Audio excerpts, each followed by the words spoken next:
Off the flight line. Now. This deck's closed." The words came before anything else. No warning. No hand raised in caution. Just the flat bark of a man who had said the same sentence 400 times that year, and a palm that landed hard against a shoulder and drove the woman in the plain flight suit 3 steps backward across the painted line. Sergeant Wade Brenner did not look at her face.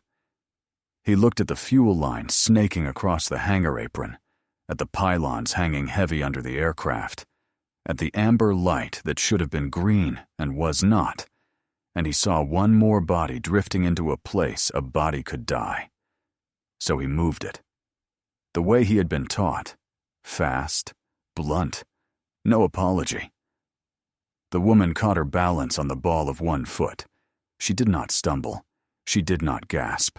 She did not do any of the things a wandering civilian does when a Marine puts 200 pounds of urgency into her shoulder. She simply stopped, exactly where the shove had left her, and stood there as though she had chosen the spot herself. The deck around them was, in fact, a dangerous place, and the sergeant had not been wrong about that. A heavy transport helicopter sat with its ordnance pylons loaded and a fuel line live, and the whole ballet of a hot refuel was underway, moving fuel and mounted weapons and a running aircraft, any 2 of which will forgive a mistake and all 3 of which will not. Men in cranial helmets and float coats worked the sequence in the particular hush of people who know the margins are thin. A stray body in the wrong place was not a nuisance here. It was a variable that could get someone killed. Brenner had shoved her because a part of him was genuinely, correctly afraid, and had spent that fear the fastest and rudest way available. She did not look at the hand. She looked at the fuel line, then the pylons, then the nearest exit and the cross-draft between the open hangar doors. In one unhurried sweep, she read the whole geometry of the deck, where the fire would go if the fire came and where it could not reach. And she set her boots down in the one place the flames would spare. 40 feet away, Sergeant Major Errol Vance stopped walking. He had spent 30 years reading Marines the way other men read weather. He knew the flinch of the guilty and the swagger of the new and the loose-shouldered boredom of the salt who had seen it all. He did not know this. A woman shoved off a live flight line who answered the shove by cataloging the deck like a threat board. Vance did not move toward her. He did not call out. He simply set the woman's stillness beside every other still thing he had ever seen, and none of them fit. Brenner had already turned his back on her. "Bond wire's cold," he snapped at his fuel team. "Nobody flows a drop until I see a good ground. I don't care what the board says." He jabbed a finger at the readiness display bolted to the hangar's steel rib, the one glowing a calm and total green. "The board's a liar today. Trust your hands, not the screen." He glanced back over his shoulder, once, briefly, the way a man checks that a stray dog has wandered off. "And you," he told the woman in the flight suit, "you're still on my deck. Whoever you're an aide for, they can wait in the visitor center. Nobody crosses my cordon. I don't care whose coffee you carry." The woman said nothing. She reached up without hurry and brushed the grit of the deck off her sleeve where his hand had been. Then she turned her wrist over and looked at the watch strapped there, a plain field watch worn with the face turned inward against the pulse, the way a person wears a watch when they do not want its glint to give away that they are timing something. She looked at it for exactly 2 seconds. Then she lowered her arm and she began to walk. Not toward the visitor center, around the cordon, the long way, at the edge of the painted line, tracing the boundary of the danger without ever putting a toe across it, the exact path a pilot walks around a fueling aircraft, close enough to see everything, far enough to survive anything. Vance watched her go the whole way. She never once looked at him. But she had counted him, he was sure of it. She had counted every soul on that deck the moment she landed on it, the way a person counts a room they might one day have to get everyone out of. The amber light on the board flickered, caught and steadied back to green. The woman in the flight suit watched it lie, and she filed it away. And she said, not one word. 20 minutes into the evolution, she spoke again, and it cost a young fuel handler the color in his face. She had come to a stop near the aircraft's tail, still outside the cordon, watching the team wrestle the hot refuel sequence. When the handler passed close, she asked him one question, low and level, without any heat in it at all. Who broke the bond wire before you started flowing fuel? The handler froze mid-stride. It was not the kind of question a lost civilian asks. It was the exact question, in the exact language, that named the exact failure. The grounding cable that bleeds the static off an aircraft before a single drop of fuel moves, the one link between a routine morning and a fireball. 10 words. She had reached into a tangle of hoses and pumps and panic and pulled out the one wire that mattered, and she had done it in 10 words. Ma'am, I don't. The handler looked at the cable, looked at her. It was cold when we hooked up. Sergeant Brenner caught it. I know he did, she said. I'm asking who left it cold. The handler had no answer. He backed away. Sergeant Major Vance had drifted close enough to hear. He heard the 10 words. He heard the follow-up, quieter and worse. I'm asking who left it cold. And something old and certain turned over in his chest. Sergeant Majors do not forget a voice like that. It was a voice that had run decks. It was a voice that had lost something on one. Brenner heard it too, and he took it the only way a tired man takes a stranger's competence on his own deck, as a challenge. You want to run my flight line, ma'am? He came around the tail, wiping his hands on a rag, jaw set. Because I've got a major who wants this bird loaded by noon, and a board that says I'm clear, and a ground that says I'm not. And the last thing I need is a visitor grading my brevity. You want to help? Stand off my deck. I'm standing off your deck, the woman said. She had not moved an inch across the line. It was true, and it landed like a door closing. Brenner opened his mouth, found nothing to put in it, and turned back to his team. But he was rattled now, in the small way a professional gets rattled when a stranger names his own fear back to him. He worked the hot refuel checklist harder, called the steps louder, made his fuel handlers read back every number twice. It was good discipline dressed as irritation. The woman watched him do it and understood exactly what she was looking at. A sergeant who had decided, alone and unpopular, that the screen was wrong and the cable was right, and who was now over-torquing every bolt on the deck because the only thing worse than being doubted is being doubted while you are correct. She had been that sergeant once, in a younger body, on a wetter deck. She knew the loneliness of it from the inside. Sergeant Major Vance had come to a halt beside a tow tractor, close enough to watch both of them at once, the loud man and the still woman, and he was doing arithmetic of his own. He watched the woman track a fuel handler's footpath and step back a half pace before the handler even changed direction, anticipating the man's route around the hazard as if she had walked it herself 1,000 times. Aides did not do that. Auditors did not do that. Only people who had lived on flight lines moved with that particular economy, spending no motion, wasting no glance, always one beat ahead of where the danger was going. The woman's eyes went to the readiness board again. Green. All green. Aircraft status, fuel status, ordnance status. Every block the calm color of a morning where nothing is wrong. She read it the way she had read the fuel line, as a threat, as a thing that could kill people who trusted it. Her gaze moved across the blocks in a slow, exact sweep, and it did not soften. The board said, green. The deck said otherwise. She had spent a career in the gap between those two sentences, and she knew exactly how wide it was, and exactly what fell into it. She said nothing. She simply noted the discrepancy, set it beside the shove and the cold bond wire and the handler's white face, and let it sit. It was the most dangerous thing she did all morning, this saying of nothing, this patient collection of a picture that no one on the deck yet understood they were posing for. Vance watched her not speak, and he found it more alarming than any shouting he had ever heard. The nickname moved faster than the truth, the way it always does. By the time the sun had climbed over the hangar's open mouth, half the deck had heard some version of it. A lost civilian in a flight suit had wandered onto Brenner's line, tried to lecture him on his own brevity, and gotten walked back where she belonged. The story lost nothing in the telling. It grew a laugh. It grew a name.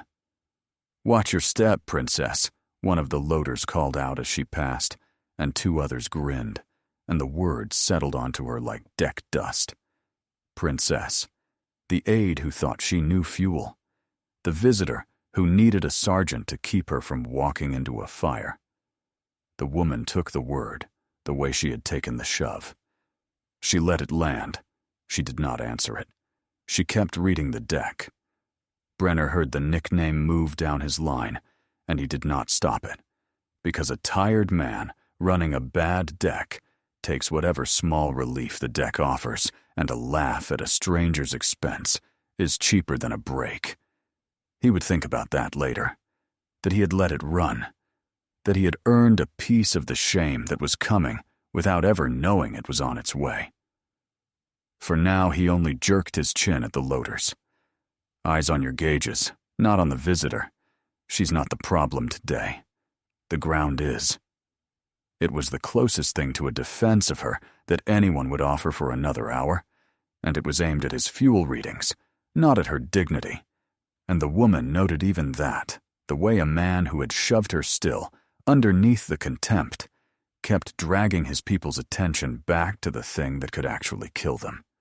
It was a small, buried decency, and she was a collector of small, buried things, and she added it to the picture. It was Lance Corporal Trina Boyd who broke from the pack. She was 20, 3 years younger than the aircraft she serviced, and she had watched the shove from 10 feet away and hated it. She filled a water bottle from the cooler by the tool crib and crossed the deck and held it out, her ears red. "Ma'am, here." Boyd swallowed. "You shouldn't have gotten shoved. That wasn't right. Sergeant Brenner's. He's not wrong about the deck, ma'am. The deck really is bad today. But he didn't have to put hands on you." The woman took the bottle. For the first time all morning, something in her face moved. Not a smile. Nothing so loose as that. But a small recognition. The look of a senior person clocking a junior who has just chosen the harder thing over the easier one. "Thank you, Lance Corporal." She read the name tape. "Boyd, the deck is bad today. You already know that." She turned the bottle in her hand without drinking. "Tell me something. How often does that board read all green during an evolution like this one?" Boyd hesitated. It was a small hesitation, but the woman watched it the way she watched everything, and read it whole. "Most days, ma'am," Boyd said finally, quietly. "It reads green most days. Even when the deck's bad. Even when the deck's bad." "Does it scare you?" the woman asked. "The board reading green on a bad day." Boyd looked at her for a long moment, and then she told the truth again, because something about the woman made the easy lie feel more expensive than the hard fact. "Yes, ma'am. It scares me every time. I'm the one on the nozzle. If the ground's bad and we flow anyway, I'm the closest person to it. So yeah, it scares me. But I'm a Lance Corporal, ma'am. Nobody's asking me what the board should say." "Somebody just did," the woman said quietly. Boyd did not understand what she meant. She would, in about an hour, and the understanding would rearrange how she thought about her own voice for the rest of her career. For now, she only felt the strange gravity of the exchange and stepped back to her post. The woman nodded once and looked back at the board and said nothing more. but Boyd had the sudden, cold sense that she had just handed something heavy to someone who knew exactly how much it weighed, and that she had misjudged this woman from the first second. All of them had. The whole deck had. And the misjudgment was about to come due. You have watched people be dismissed. You know how it works. The loud one is believed, and the quiet one is walked to the door, and the board that lies to everyone gets trusted, because trusting it is easier than checking. Ask yourself who a lying board actually protects. Never the private on the deck, never the crew in the aircraft, only the signature at the bottom of the page. If that gap between the screen and the truth is a thing you have lived in, stay with this one and subscribe to Honor Tales, because the woman they called Princess has lived in it longer than any of them have been alive. The woman pocketed nothing. She wrote nothing down. She simply remembered, the way she remembered everything. And Trina Boyd watched her remember, and felt the deck tilt under a truth that had not arrived yet. Major Grant Ferris arrived to make the problem go away, which was the only skill he had truly mastered. He came out of the maintenance spaces in a clean flight jacket, with his name stitched over the heart, moving with the brisk, managerial confidence of a man whose readiness board had read green for 11 straight months, and who had decided somewhere along the way that the board was the truth and the deck was a rumor. He had heard there was a civilian complaint brewing. He had come to smooth it. "Ma'am." He arrowed straight at the woman in the flight suit, smile already deployed. "I understand there was a misunderstanding on the line. Whoever you're traveling with, this is an active operational area, and I really can't have unescorted visitors near a fueling aircraft. I'll get someone to walk you back to the visitor center, get you a coffee, and we'll have your party collect you when they're done." "That's kind of you, Major," the woman said. She did not move. For a moment, Ferris actually looked at her, the first man all morning to give her more than a glance. And something in the back of his mind snagged, some faint wrongness in the way she held herself, the stillness that did not match the flight suit. But he had 11 months of green boards behind him and a noon deadline in front of him, and a man who has been rewarded for not looking closely does not suddenly learn how in the space of one snag. He let the wrongness go. He would spend a long time later thinking about that half-second when the truth had brushed his sleeve and he had chosen the deadline instead. Ferris took the not moving as confusion rather than refusal, because confusion was easier to manage.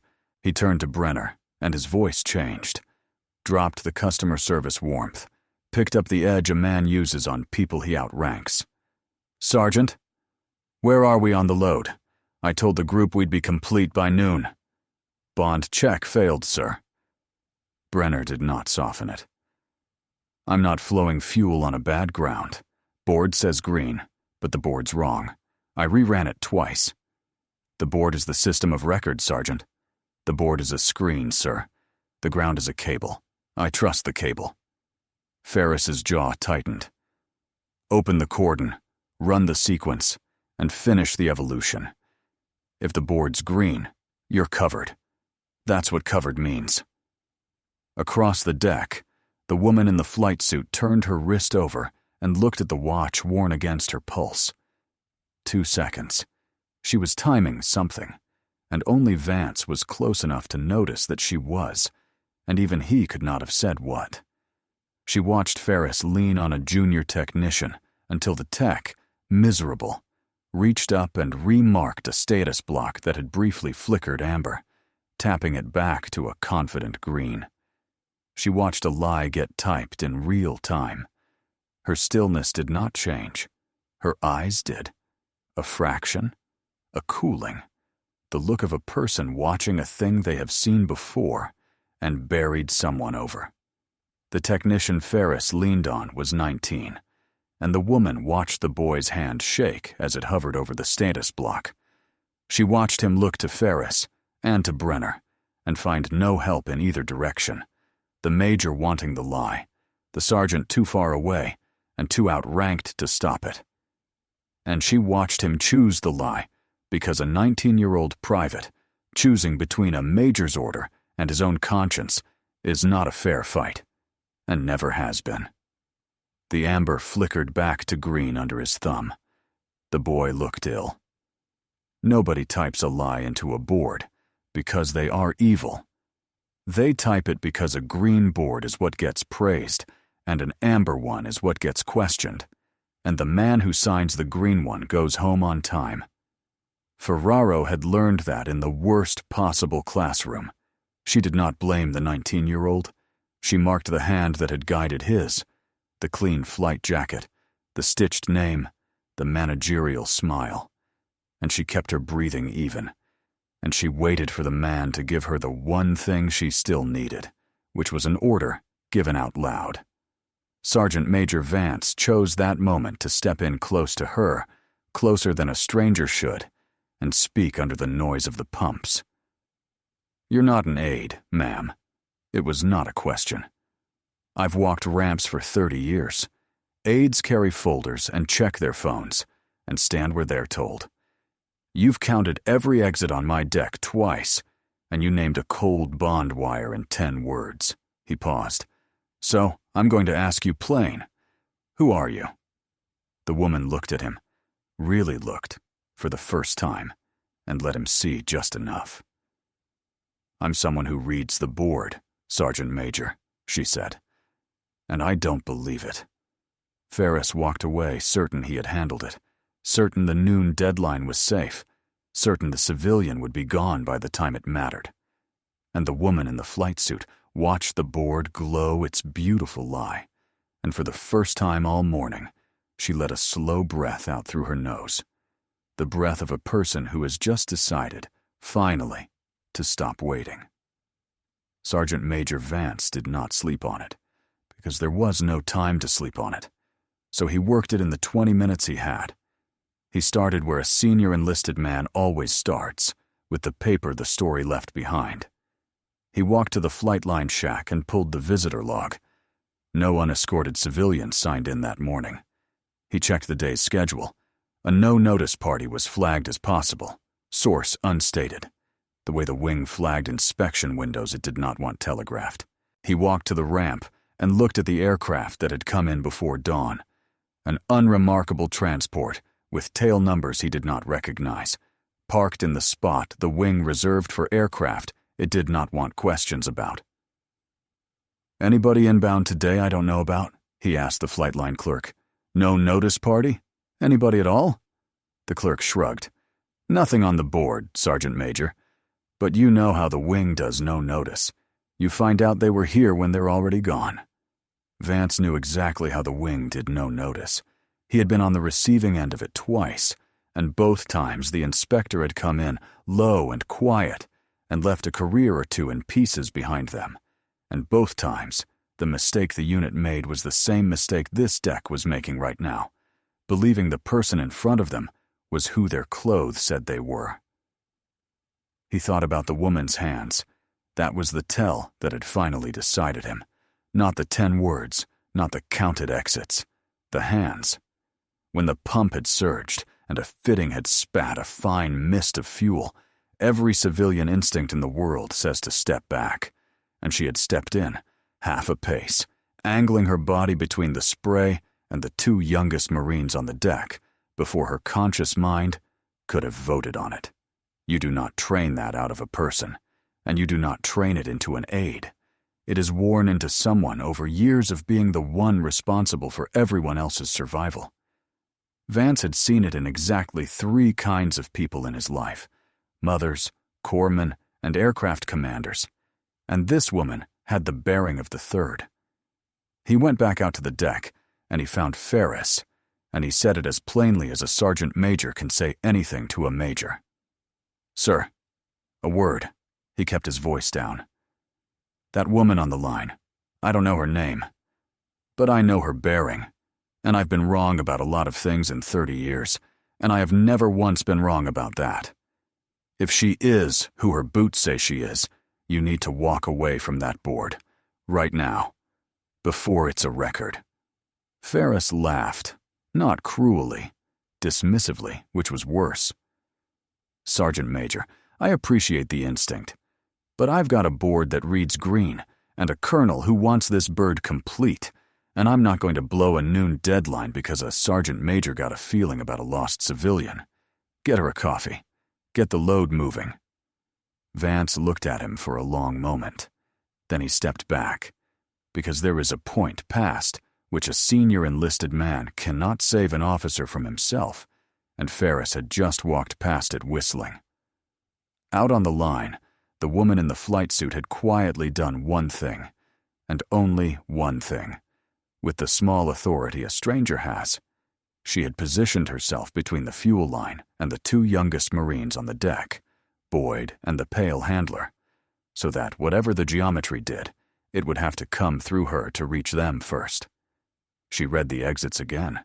She checked the inward watch again. And she waited. Here is the gap in the story, and it is worth staying for. Everyone on that deck believed they were looking at a lost woman who needed a sergeant to keep her alive. In a matter of minutes, every one of them was going to learn who had actually been standing among them all morning, and which of them she had already decided to protect, and which of them she had already decided to end. Subscribe to Honor Tales now, before the board flickers one last time, because the quiet ones are always the ones you should have watched. Ferris signed the readiness board green one more time, with his own name, in front of witnesses. Sergeant Major Vance closed his eyes. The countdown the woman had been keeping on her inward-facing watch had, at last, run down to minutes.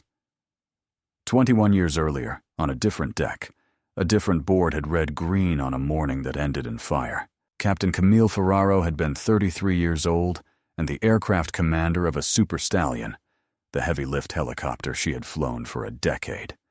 And she had done everything right that morning, and it had not mattered, because a man she never met had signed a piece of paper that lied. The part that failed was small, a component with a service life, flown past it, then signed off as good by a maintenance supervisor who had a schedule to keep and a squadron leadership that praised green boards and asked no questions of the men who produced them. The supervisor had known. He had made a choice, the board over the deck, the schedule over the cable, the signature over the truth, and he had buried the discrepancy in a place he was sure no one would ever dig. The board had said green that morning, too. Ferraro remembered the lift. She remembered the shutter that should not have been there, the instrument that swung wrong, the eternity of the descent when a good aircraft turns bad in her hands, and there is nothing in all her training that can unsign the paper. She had put it down as hard and as flat and as survivably as any pilot alive could have, and most of her crew had walked away from it. Most of them. Gunnery Sergeant Owen Priddy had been her crew chief. He had been 41, with a daughter starting college, and a habit of calling every pilot he ever flew with boss, and he had told Ferraro on the walk around that the aircraft was good. He had believed the paper. Why would he not believe the paper? The paper was the system of record. The board was green. He had been the best crew chief she ever flew with, and she had told him so exactly once, in the offhand way people tell each other the important things when they think there will be 1,000 more mornings to say them properly. He had waved it off. He had checked her harness before his own, the way he always did. Boss first, self second. And he had ridden that failing aircraft down doing his job with his hands until the ground took the choice away from all of them. He had not been reckless. He had not been unlucky. Not really. He had been betrayed by a signature, and the cruelest part, the part that had shaped every year of her since, was that he never knew it. He died trusting the system that had already decided his life was worth less than a schedule. She had gone to the daughter's college graduation 4 years later. She had sat in the back and not said who she was. It had seemed like the least she could do, and it had felt like nothing at all. He told me the aircraft was good, she thought, standing on a hangar deck 21 years later with 3 stars she never asked for hidden under a plain flight suit. He believed the paper, and the paper killed him, and the man who signed the paper had a schedule to keep. She had testified. She had sat in the sterile room and laid the concealment open block by block, the buried discrepancy, the flown-out component, the signature at the bottom, and she had watched an institution that loved its green boards be forced, for once, to look at what the green covered. The supervisor's career had ended. It had not brought Pretty back. Nothing brings the crew chief back. What it had done was make her a promise, to herself, in a voice she had never once broken in the years since, that she would spend whatever rank they ever gave her, walking decks no one had told her she was coming to, that she would be the cost of a lie on a board, that somewhere out there was a sergeant on a bad deck refusing to flow fuel on a cold ground, and she would find him before the fire did, and she would find the officer leaning on him too. Her staff hated the no-notice inspections. They cost her comfort and goodwill and the easy theater of an announced visit, where a unit scrubs itself shining and lines up its best and shows the general exactly what it wants her to see. She did not want to see what a unit wanted her to see. She wanted to see what a sergeant did at 10 in the morning when he thought no one who mattered was watching, whether he trusted the cable or signed the screen, whether he flowed the fuel or held the line. There was no other way to learn it. You could not schedule the truth. You had to walk in on it, in a plain flight suit, and let it not recognize you. They had offered her, more than once, the polished path, the announced tours, the ribbon cuttings, the version of general officer that lived behind a desk and a public affairs calendar. She had declined it every time, and she had made enemies declining it, officers who found her habit of appearing unheralded on their flight lines to be an insult rather than a mercy. Let them. She had a promise older than their careers, made on a wet deck to a man who called her boss, and she had kept it the only way it can be kept, one unannounced deck at a time, with a watch worn against her pulse. Now she stood at the edge of Sergeant Wade Brenner's cordon, and she watched a readiness board lie exactly the way the one 2005 had lied, and she understood something that steadied her hand. The young sergeant who had shoved her, the loud, blunt, exhausted man who had put a hand on her shoulder and called her princess, was the only person on this entire deck doing what Owen Pretty's supervisor had failed to do. He was trusting the cable over the screen. He was refusing to sign the lie.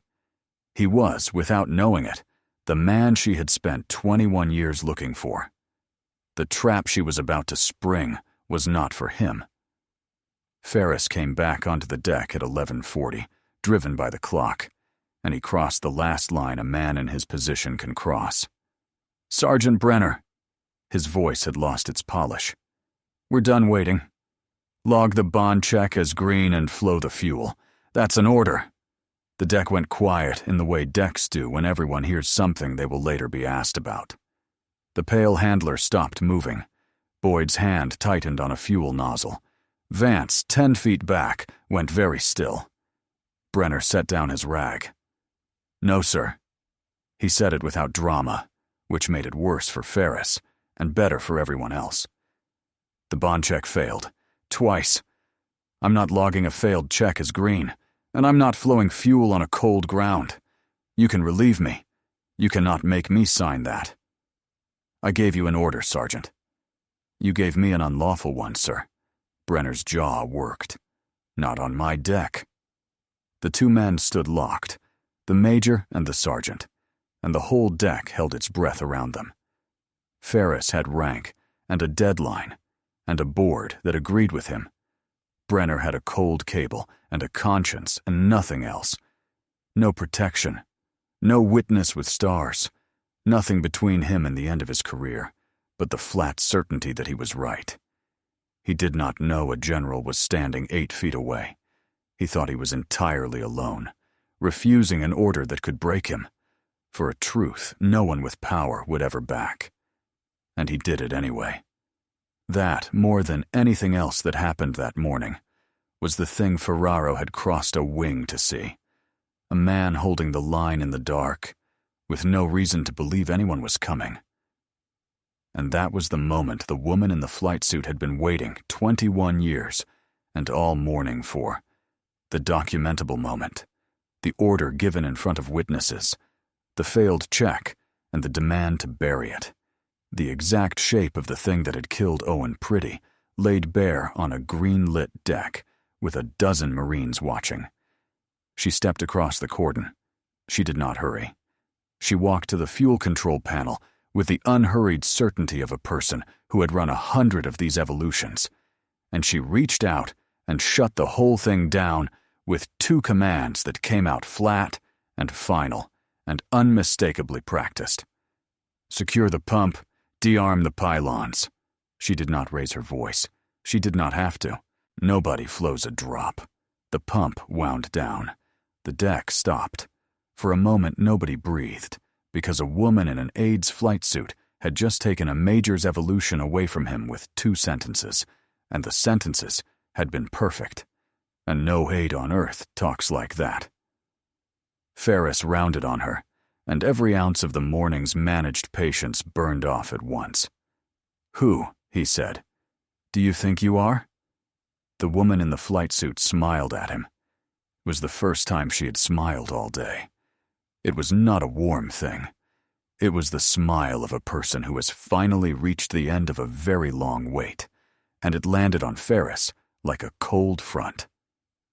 "Someone," she said, "who's read this board before." And she let the words sit there, and she watched Grant Ferris try and fail to understand why a lost civilian could shut down his deck, while 10 feet away, Sergeant Wade Brenner stared at the woman he had shoved that morning and felt, for reasons he could not yet name, the first thin thread of dread. Colonel Nathan Ray walked onto the hangar deck at 11:44, and he stopped as if he had hit a pane of glass. He had come out to receive his inspecting general, whom the wing had told him to expect, at noon. He had come in his flight jacket with a greeting half composed.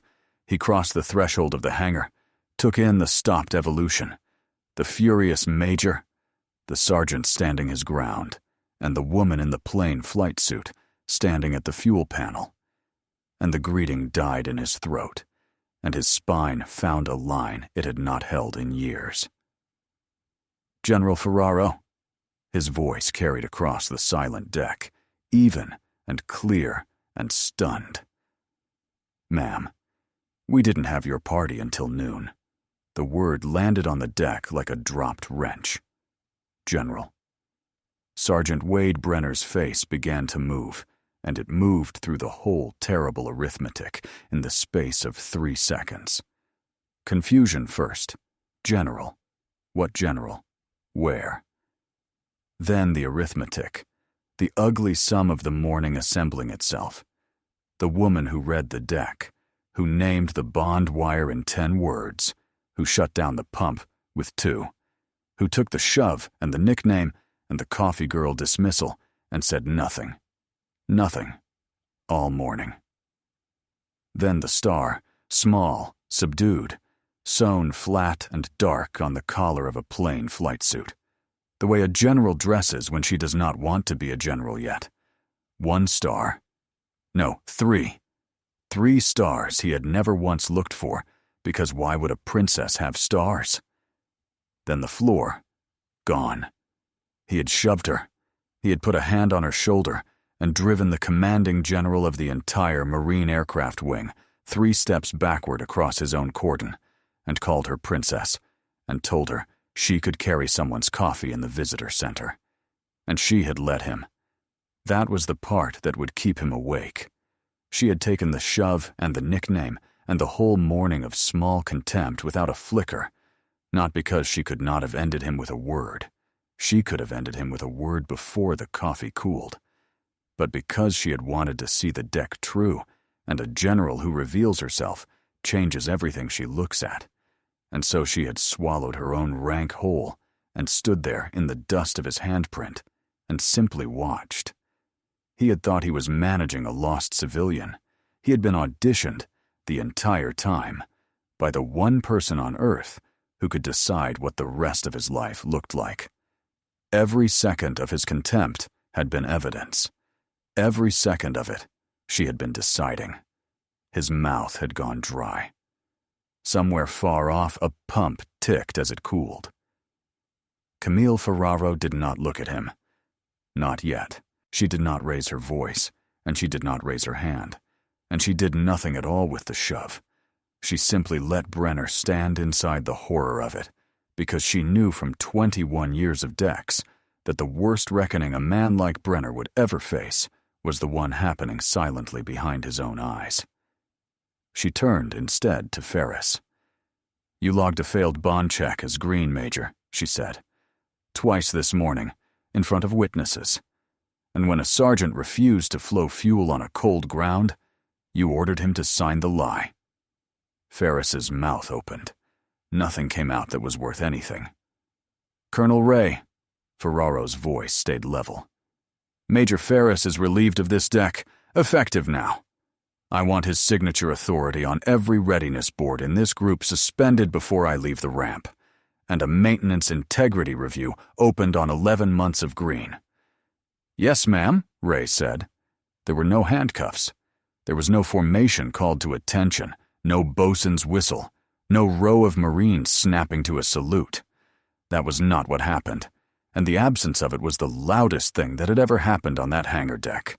A major was walked off a flight line by his own colonel, quietly, his authority stripped between 1 minute and the next, and every Marine watching understood they were seeing the end of something that would never be handcuffed and would never be forgotten either.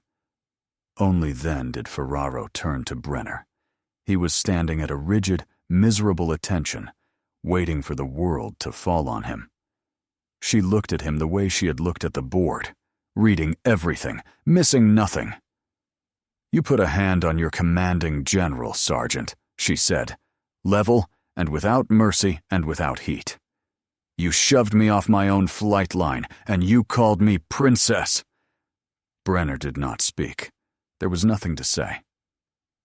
"And," Ferraro went on, and something in her voice shifted a single degree, "you were the only man on this deck I did not have to correct." Nobody saluted. Nobody needed to. The quiet held the deck the way nothing else could have. By 1400 hours, the deck was a different place, though nothing about it looked dramatic, and that was the point. Grant Ferris was gone from the flight line, not to a cell, to an office with a door and a review board, and a career that would carry his name to the bottom of a lot of pages for a long time. His signature authority was suspended across the group before Ferraro's aircraft was even fueled. The maintenance integrity review she ordered would pull 11 months of green boards apart block by block, and everyone who had typed a comfortable lie into one of them was going to spend the coming weeks learning that comfort has a bill. No handcuffs, just a career that would never again be trusted within arm's reach of a signature. That was the reckoning. And if you came here for a man in irons, sit with the other thing instead, because it matters more. There is a difference between punishing a man and protecting the next crew, and the woman in the flight suit had spent 21 years learning it. Arresting Ferris would have felt good for an afternoon, auditing 11 months of boards, and teaching a group that a green screen is not a truth. That is what keeps the next Owen Pretty off the deck when the next bad component gets signed. If you have ever wanted the loud punishment more than the quiet fix, and then grown up enough to want it the other way around, this is your story, and it is worth following. Subscribe to Honor Tales. There was a reckoning for the good, too. Ferraro found Colonel Ray by the ramp and told him a thing he had not seen, because he had arrived too late to see it. "Your Lance Corporal, Boyd," she said. She was the first person on this deck to say out loud that the shove was wrong, and when I asked her whether that board reads green even when the deck is bad, She told me the truth, to a stranger, knowing it cut against her own chain. That is the instinct you build a safety program on. Put her forward for the safety NCO track. I will, ma'am. Ray hesitated, then said the thing that had been sitting behind his teeth since he walked onto the deck. Ma'am, for what it's worth, if you'd come at noon like the schedule said, we'd have had the ramp swept and the board scrubbed and a line of my best Marines in fresh camis, and you'd have seen a squadron that runs clean. You'd never have found any of this. I know, Colonel, Ferraro said. That's why I don't come at noon. She let that sit between them, not unkindly. Ray was not a bad officer. He had simply inherited the oldest disease in any institution, the belief that the polished version and the true version were the same thing, that a green board meant a safe deck, that the absence of bad news was the presence of good news. It was the disease that had killed Owen Pretty, and it did not require a villain to be fatal. It only required a great many decent people agreeing not to look too closely, for a great many reasonable-sounding reasons, until the morning the not looking finally came due on someone's crew. Scrub the 11 months, she told him. All of it. And the next time a sergeant tells you the deck disagrees with the screen, believe the sergeant first and make the screen prove itself. That's the whole job, Colonel. Everything else is calendar management. And there was, last of all, the sergeant. Ferraro found Wade Brenner alone by the tool crib, squaring away his fuel gear with the mechanical care of a man who does not know what else to do with his hands. He came to attention when he saw her. She let him hold it for exactly 1 second, and then she told him to stand at ease, and she said what she had come across a whole wing to say. I'm not going to charge you, Sergeant. She watched the disbelief cross his face and kept going before it could settle. You want to know why? It's not mercy. I don't run on mercy. It's that I have spent 21 years walking onto decks exactly like this one, unannounced, looking for one specific man, the one who trusts the cable over the screen when there's a major leaning on him to sign the lie. I have buried the crew chief who believed the paper. I know precisely what your kind of stubbornness is worth, because I know exactly what its absence costs. Brenner's throat worked. Ma'am, I shoved you. I called you. You did. And that was wrong. And you know it's wrong. And you will carry it. And that is your correction. I don't need to add to it. She let that land.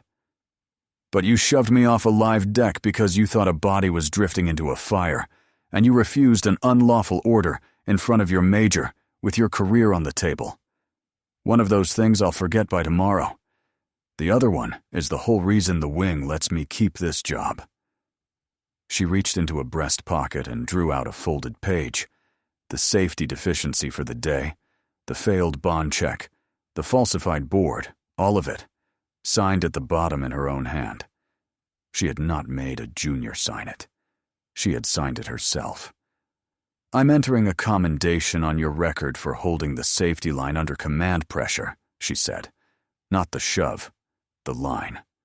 Hold it like that the day there's a major leaning on you and no general in a flight suit standing behind you, and you'll wear Sergeant Major's stripes someday, Brenner. Maybe more. Brenner came to attention again as she finished, because he did not know how else to hold what she had just given him. This time, she let him. One more thing, Sergeant. She was already turning to go, but she stopped, and she said it over her shoulder, without ceremony. The shove, when you tell this story, and you will tell it, for the rest of your life, at every reunion until you're an old man. Tell it straight. Don't make me a saint, and don't make yourself a monster. You were a tired sergeant protecting a deck, and you were rough, and you were wrong to be, and you were the only one holding the line that mattered. All of that is true at once. Most true things are. She looked at him a beat longer. Men who can hold two true things at once make good sergeant majors. Men who pick the flattering one make good majors. You've met one of each today. Choose. She did not wait for an answer. There was nothing he could have said that would have been better than the silence he gave her instead. She pulled on her gloves. She looked once around the deck, the secured pump, the de-armed pylons, the board that now, finally, read amber where the truth was amber. Safe. Quietly. Completely safe.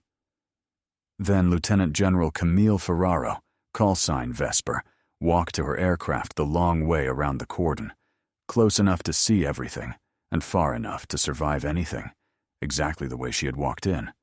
And she flew home, leaving behind a deck that would tell the story of the day a princess turned out to be the general over the whole wing, and never once got it quite right, because the part that mattered was never the shove. It was the man who refused to sign the lie, and the woman who crossed a wing to find him. Behind her, the deck went back to work. Slower now. Honest now. A 19-year-old technician typing amber into a block for the first time in 11 months, and no one leaning over his shoulder to change it. Sergeant Wade Brenner watched the general's aircraft lift and turn and shrink into the flat gray sky, and he stood there a long time after it was gone, holding two true things at once and choosing. Every soldier carries a story that few ever hear. Listen with your heart. Thank you for staying and watching. Subscribe to Honor Tales for more.